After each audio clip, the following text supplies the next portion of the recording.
Hello everyone, today we have brought up a story that happened in the United States. A tragic story, a story of justice, a story that people find difficult to accept.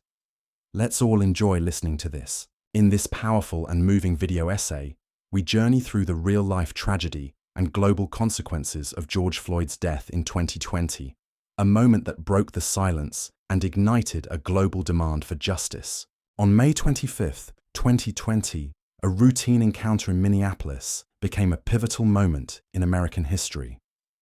George Perry Floyd Jr., a 46-year-old black man, was arrested over a suspected counterfeit $20 bill. What happened next would ignite a global reckoning. As Derek Chauvin, a white Minneapolis police officer, pressed his knee into Floyd's neck for over 9 minutes, Floyd, handcuffed and pinned face down, begged for air, uttering the words that would become a rallying cry, "I can't breathe," over and over, even as he lay motionless. This was not an isolated incident, far from it. That moment crystallized a lifetime of racism and oppression. George Floyd's life had been shaped by hardship. Born in Fayetteville, North Carolina, and raised in Houston's 3rd Ward, he was known as Big Floyd, a basketball and football athlete with dreams bigger than his circumstances. His early years reflected both promise and pain. He experienced the brutality of systemic racism long before that fateful day. Yet he also sought transformation in himself and his community. In Minneapolis, Floyd took on the role of mentor and advocate. He worked as a security guard and a truck driver, supporting his family during the pandemic.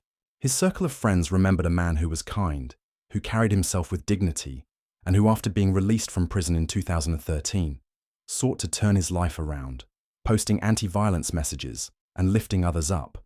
When Chauvin knelt on his neck, Floyd's life was extinguished by the thumb of police power misused. A power meant to protect, but turned lethal. Bystanders could do nothing but witness. One of them was Darnella Frazier, a 17-year-old who filmed every agonizing second. With that recording, she gave voice to Floyd's silent plea. His suffering was no longer faceless. His humanity was undeniable. Frazier's footage spread like wildfire. Every corner of the world saw those final moments. It exposed the raw injustice of systemic oppression. George Floyd became more than a man who died. He became a mirror held up to society, reflecting centuries of racial violence. His voice, the voice that cried out, "I can't breathe," echoed through protests, courtrooms, homes, and hearts. Within days, Minneapolis erupted in protest. Millions joined. It was the largest movement in US history. Over 15 million people across 2,000 cities and 60 countries, all unified by a simple truth: Black Lives Matter. The trial of Derek Chauvin began in March 2021, broadcast live to millions. This was a rare moment in American justice, an officer on trial facing the full weight of his actions. On April 20th, 2021, the day after George Floyd's 47th birthday, the jury returned a verdict: guilty on all charges. Second-degree unintentional murder, third-degree murder, second-degree manslaughter. Chauvin had violated his oath, and America's reckoning had found its moment of legal reckoning. Frazier testified as well, recounting the weight of her decision to film. The sound of Floyd's pleading, the feeling of helplessness. She spoke for those who could not speak, and her courage became part of the proof. Evidence and moral reckoning intertwined. The city of Minneapolis settled a wrongful death suit with Floyd's family for $27 million, one of the largest such settlements before trial in US history. But justice does not end with a verdict or a payout. True justice demands ongoing accountability, structural reform, self-reflection. This is where the personal lessons emerge. The story is not just George Floyd's, it's ours. First, it reminds us that truth can be obscured unless someone has the courage to stand up, to record, to speak. Darnella's choice to film is a lesson in discipline, to act when others stay silent, to choose awareness over passivity. Second, George's journey from confronting past mistakes to becoming a mentor teaches us that change is possible but requires intention. Self-discipline isn't just resisting vice, it's actively choosing growth, contribution, empathy. Third, the trial taught us that justice can be achieved only through sustained effort. Conviction didn't mark the end, it marked a beginning. As civil rights attorney Ben Crump warned, we must keep the pressure on. Reform doesn't come from one verdict. It comes from collective persistence, laws, policy, community vigilance. Fourth, the aftermath, the protests, the memorials, the artwork, the conversations, reminds us that healing begins with shared purpose, compassion, and mindfulness. These are radical acts to acknowledge suffering, to sit with discomfort, and to work for change every day. This is your call to focus, to eliminate distractions that dim your voice, to cultivate self-discipline that turns intention into action, to foster mindfulness that listens to whispers of injustice around you before they escalate into silence or violence. A reckoning happened.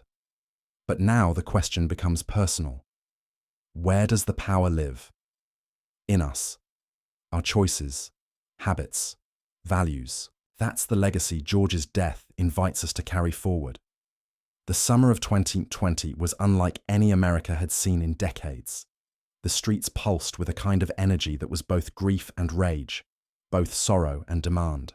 People from every walk of life, young and old, black and white, rich and poor, marched through cities and towns, calling not only for justice for George Floyd, but for a dismantling of the systems that allowed his death to happen in the first place. The pain was generational. The protests weren't just about one man. They were about Eric Garner, who said, "I can't breathe," 6 years earlier in New York. About Tamir Rice, just 12, when he was killed in a park. About Breonna Taylor, shot in her own apartment. About thousands of names lost in court records and forgotten headlines. Each story became a stitch in the national fabric of protest, each voice rising to meet a silence that had lasted far too long. There were moments of violence, yes, but far more often, there was unity. There were moments when strangers linked arms, when police officers knelt in solidarity, when murals bloomed on boarded-up buildings and chants turned to prayer. Children held up signs, elders shared tears. People who had never joined a protest before found themselves unable to stay home. Something had broken open in America, and inside that opening was an invitation, a moral summons to live differently. In this new space, people began to reflect on their lives, what they had prioritized, what they had ignored. Suddenly, the distractions that once consumed them, social media squabbles, the pursuit of status, endless scrolling, seemed hollow. The question became, what am I doing with my time, my attention, my privilege? This awakening wasn't limited to activists or politicians. It filtered into workplaces, where uncomfortable conversations about race and equity began. It entered classrooms, where students asked teachers to revise how history was taught. It even crept into family dinners, where generations confronted their own inherited biases. The reckoning had gone viral, not just on screens, but in hearts. And yet, for this moment to matter, people had to decide, will I go back to sleep, or will I stay awake? Staying awake meant realizing that racism is not always loud.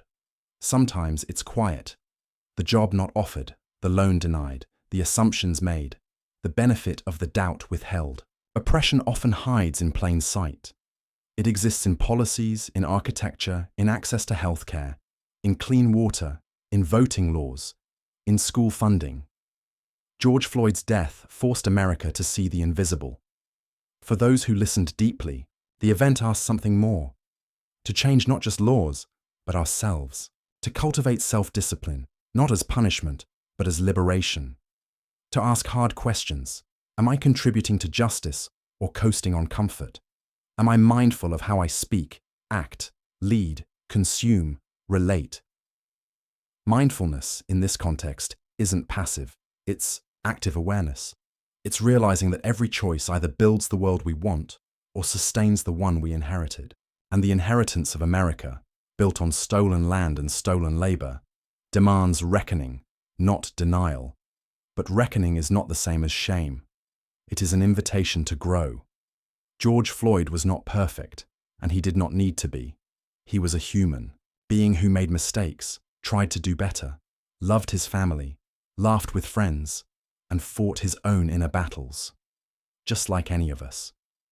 His humanity is the very thing that must be honored, not because he was flawless, but because he was real. Too often, society waits for victims of injustice to be saints before they're believed. But perfection is not the price of empathy. The test of our humanity is whether we extend compassion to those who struggle, not just those who shine. And in that light, George Floyd's story is also a call to self-reflection. What parts of ourselves have we buried? What voices inside us have we silenced? What pain have we numbed instead of healed? His death reminds us that the most dangerous power isn't always external. It's the power we give away when we disconnect from our own conscience. If one man's final breath could shake the world, what could be done with our daily lives if we lived with that same urgency? If we stopped wasting time chasing things that don't fulfill us? If we used our voice to speak up for someone else? If we traded convenience for courage? Real justice is not a courtroom verdict. Real justice is how we live when no one is watching. It's how we treat people who can't give us anything. It's choosing integrity over popularity and truth over comfort. The verdict against Chauvin was a moment of accountability. But accountability is only one piece of the puzzle. Healing is a deeper journey. It begins when we face the uncomfortable truth that racism is not just a hate issue, but a power issue. That silence protects the status quo. That good intentions without action still lead to harm. So how do we act? We start by simplifying, cutting out distractions, practicing stillness, listening more than we speak, reading what challenges us, supporting those on the front lines, investing in the next generation, admitting when we're wrong, speaking up even when our voice shakes. We reclaim our attention, not to avoid pain, but to face it, not to drown out the noise, but to hear what matters. That's the paradox. Growth is not found in constant stimulation. It's found in silence, in depth, in slow, consistent choices. In choosing to be better today than we were yesterday. In honoring stories like George Floyd's not with pity, but with purpose. And purpose is what this moment requires. Not perfection, not performative outrage. Just honest, intentional, daily acts of courage. The kind that no one applauds. The kind that ripple through generations. George Floyd's daughter Gianna said, "Daddy changed the world." And she's right. But the world won't stay changed unless we do the work. Unless we commit every day to being awake, aware, and aligned. Let that be the lesson. That no breath is wasted when it's used for justice. That every step we take in mindfulness moves the world 1 inch closer to healing. That our lives, our ordinary, messy, magnificent lives, can carry forward the reckoning that began with a man saying, "I can't breathe," because now we can. And the question is, what will we do with that breath? We breathe now with the weight of responsibility. Every inhale is a chance to choose differently. Every exhale, a quiet revolution against complacency. The moment George Floyd's life was stolen, the illusion that we had arrived at a post-racial America shattered completely. What was revealed wasn't just one bad officer or a broken system. It was the architecture of inequality, built brick by brick, choice by choice, generation by generation. That architecture exists not only in laws and policies, but in the small things too, in the assumptions we make, in who gets believed and who gets questioned, in who gets the benefit of the doubt and who gets the full force of suspicion. Floyd's death called us to examine not just institutions, but ourselves, and the mirror it held up was uncomfortable. Because to truly reckon with racism, we must do more than condemn the worst examples. We must question the subtle, unexamined norms we live by. Where do we show up only when it's easy? When do we choose comfort over confrontation? When do we let a joke slide, stay silent in a meeting, or look away when someone is being treated unfairly. These moments seem small, but they are the seeds from which larger injustices grow. That is where personal growth begins, not in grand gestures, but in everyday choices. In the discipline to stay present, to notice, to not turn away. In the courage to disrupt injustice, even when it costs us social approval or personal ease. And the deeper we look, the more we find that the fight for racial justice is inseparable from the fight for personal integrity. Because every time we choose distraction over awareness, we lose the opportunity to grow. Every time we numb ourselves, whether through technology, substances, busyness, or cynicism, we create space for injustice to flourish unnoticed. Self-discipline becomes more than a virtue. It becomes an act of resistance. To grow in the aftermath of George Floyd's death is not just to read a book or attend a protest. It is to decide over and over again to live with integrity, to hold ourselves accountable in the dark when no one's looking, to challenge what we've been taught, even when that teaching came from people we love, to evolve, not because it's trendy, but because it's necessary. And in that evolution, something profound happens. We begin to see ourselves not as isolated individuals, but as part of a much larger story, a story that began long before us and will continue long after. A story shaped by those who came before, some who built systems of harm, and others who resisted them with everything they had. The beauty of being alive in this moment is that we get to choose how we will be remembered in that story. Will we be the ones who looked away, who chose ease, who said, "Not my problem"? Or will we be the ones who turned inward, faced our fear, and used our time, our energy, our voice to build something better? The reckoning demands mindfulness, and mindfulness demands we feel everything, especially the things we were taught to suppress. The discomfort of realizing we've benefited from unjust systems, the grief of seeing how those systems destroy lives, the guilt that comes with inaction, but from that discomfort comes awakening. From that grief, a fierce kind of love. From that guilt, if we let it, a new sense of purpose. George Floyd's death left a scar, but it also opened a channel for radical honesty. It reminded us that time is not promised, that every day we are given is a day to choose growth. That presence is more valuable than productivity, and that character is forged in the fire of truth. The world may not applaud the quiet work of unlearning, of listening, of educating ourselves, of speaking up when the room falls silent. But this is the work that shifts the ground beneath our feet. This is how cultures change. Not all at once, but slowly, as more and more people make different choices than they did the day before. We are not powerless. That's the lie injustice tells to survive. In fact, we are more powerful than we know, because power isn't always in titles or institutions. It's in where we place our attention, what we choose to amplify, what we make room for, and most importantly, how we respond to the pain around us. Do we shut down? Or do we open up? Do we retreat? Or do we step forward? Do we wait for someone else to fix it? Or do we become someone who takes responsibility? There is no single path. Everyone's journey will look different. But the question that lives beneath them all is the same. Will we live awake? To live awake means we see the systems, yes, but also the people. We recognize humanity before ideology. We center compassion over convenience. We measure success not by what we've achieved, but by who we've helped rise with us. That's how we honor George Floyd. Not with hashtags, but with habits. By building lives that refuse to turn away. By cultivating presence so we can recognize injustice as it unfolds, not just after it's too late.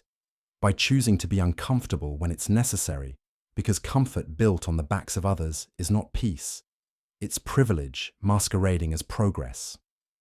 Justice, real justice, is quiet and daily.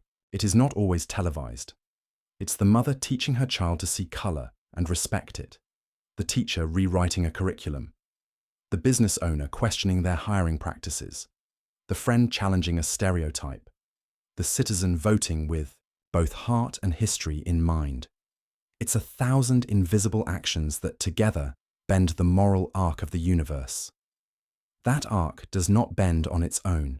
It bends when we show up, when we choose depth over distraction, discipline over indulgence, connection over competition, awareness over autopilot. George Floyd should still be alive today, and though we cannot bring him back, we can carry forward the truth his death revealed. We can live in a way that says, never again, not on our watch, not in our silence, not in our systems, not in ourselves. And if we do this, not once, but daily, then maybe one day this nation will look in the mirror and see something different. Not perfection, but progress. Not denial, but honesty. Not division, but dignity.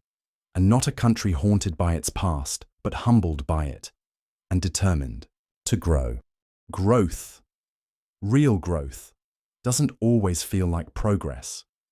It often feels like unraveling, like admitting we were wrong, like sitting in the discomfort of knowing we didn't see what was always there.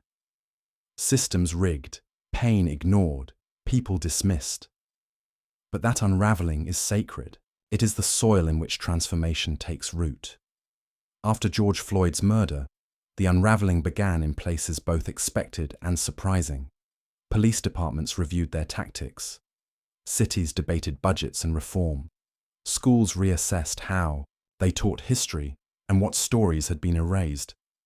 Corporate boardrooms were confronted with diversity statistics they could no longer ignore. Artists, athletes, students, elders, everyone felt the pull to do more, to speak louder, to live differently. It became clear, justice isn't the job of a few. It is the responsibility of all. And yet, as the months passed, something familiar crept back in. Distractions, comfort, the slow return to business as usual. That is the danger of moments like these. They invite awakening, but they also tempt amnesia. We forget. We move on. The world continues and the urgency fades. But personal growth demands that we remember, that we revisit the footage, not out of morbid curiosity, but out of moral clarity. That we remember George Floyd was once a child, a teenager, a father, a brother. That his dreams were as real as ours. That his fear, in those final moments, is the fear carried by millions who walk through this world with skin that marks them for suspicion. And that his name should not be remembered simply as a victim, but as a catalyst. He didn't choose to be a symbol, but in his death, he became one. And now we carry the task of making that symbol mean something, not just during protests, not just in social media posts, but in our calendars, our habits, our choices, our silence, or our speech. When justice fought back, it did so not with violence, but with voices, with millions of people choosing to make this moment count. And that choice is still available to us today, in ways both bold and quiet, like teaching our children the truth, not a sanitized version, but the hard, painful, courageous truth of how this country was built and who it excluded along the way.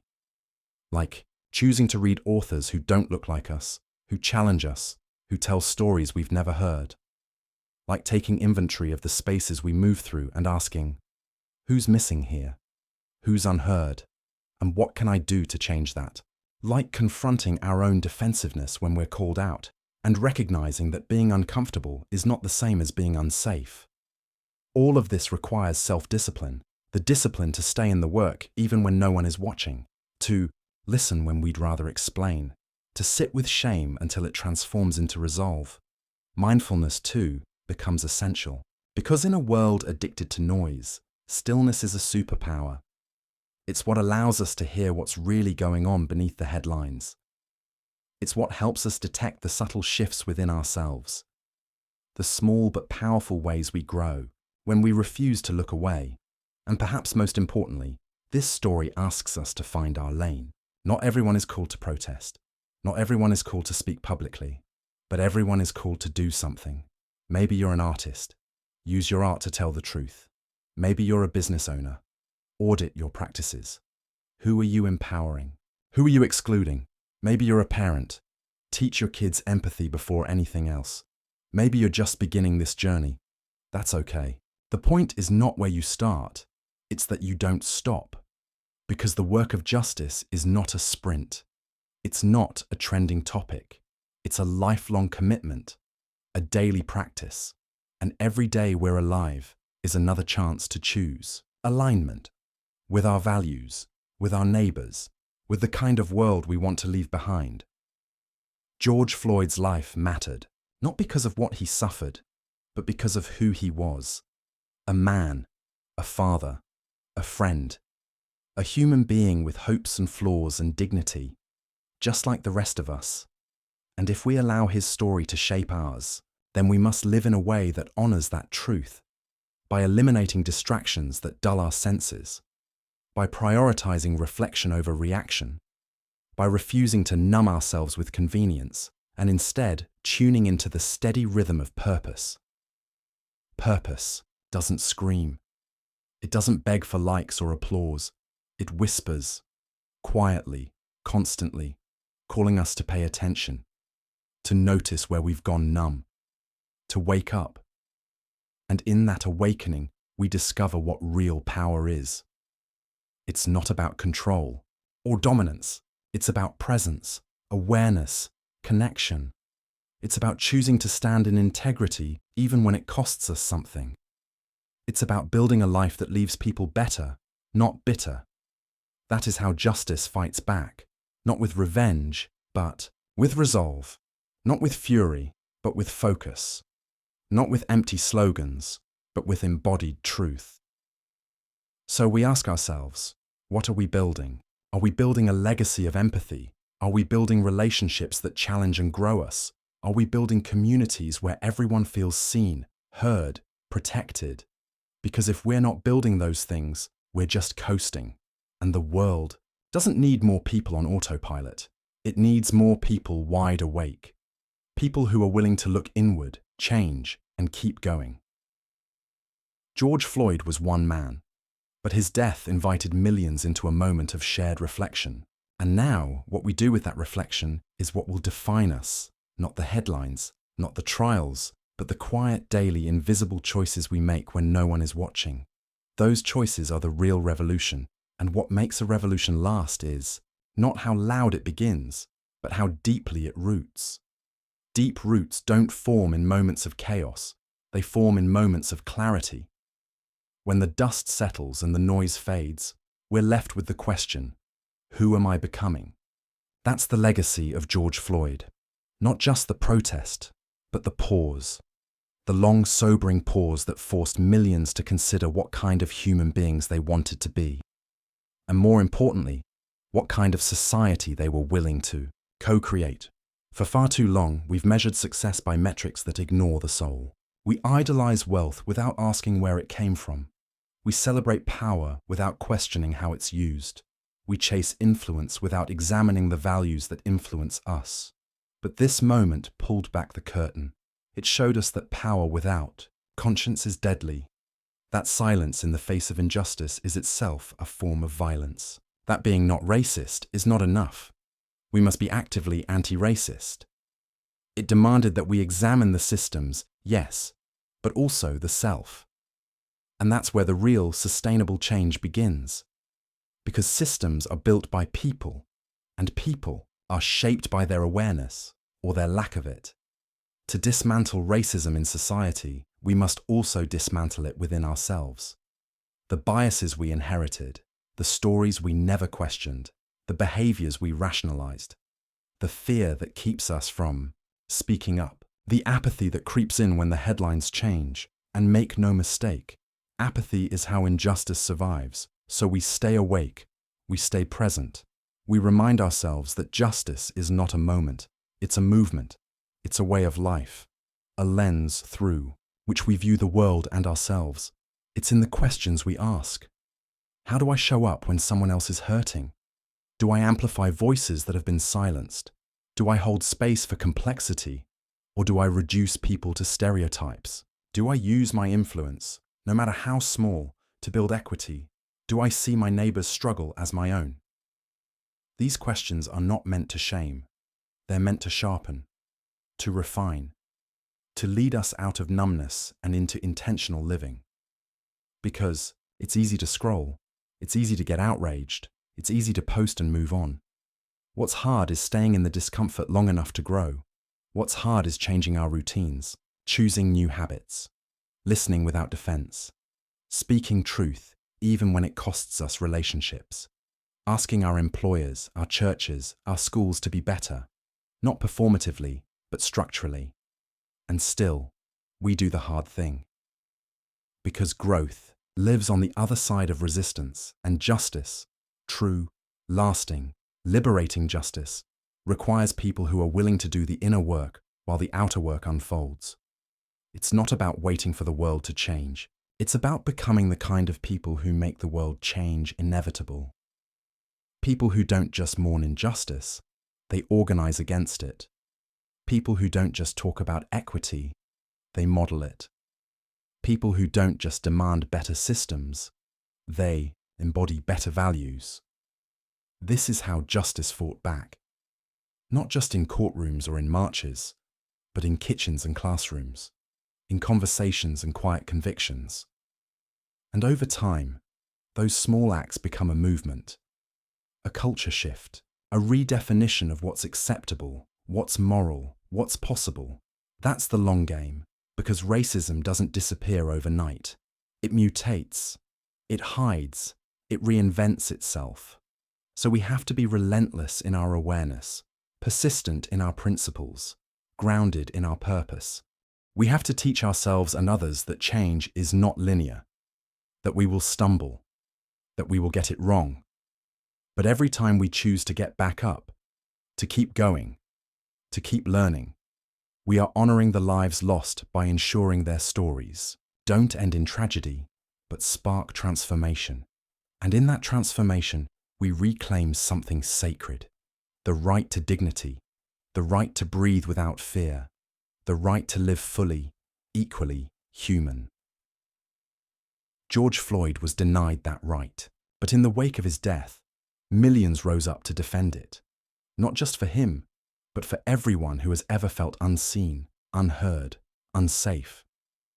And now, the task is to carry that defense forward, not as a trend, not as a phase, but as a lifelong commitment to being better than we were yesterday. That's what makes this more than a moment. It makes it a mirror. Because how we respond reveals who we are, and if we let it, this story can change us, deeply, permanently, not into perfect people, but into honest ones, humble ones, people brave enough to face the pain of the world and still choose to love it into something better. Love is not passive. It is not soft. True love, radical, world-changing love, is active. It challenges, it disrupts, it refuses to let brokenness be the final word. When people poured into the streets after George Floyd's death, it was an act of love. Love for a stranger. Love for justice. Love for a world not yet born, but desperately needed.